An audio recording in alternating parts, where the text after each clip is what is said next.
சிறுகன விரித்தா கூந்தலை எங்க சூரிய நிறப்பாயானது மங்க என் மனம் நின்று போனது எங்க மண்மதலே புன்றது எங்க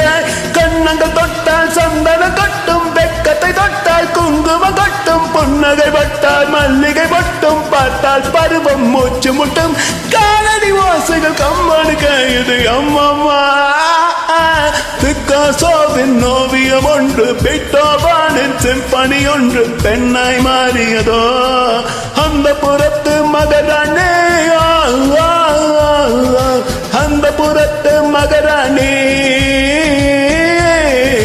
அழகிய லேலா அவள் இவளத்து ஸ்டைலா தந்தன மயிலா இவ மன்மத புயலா அழகா பூவின் மாநாடா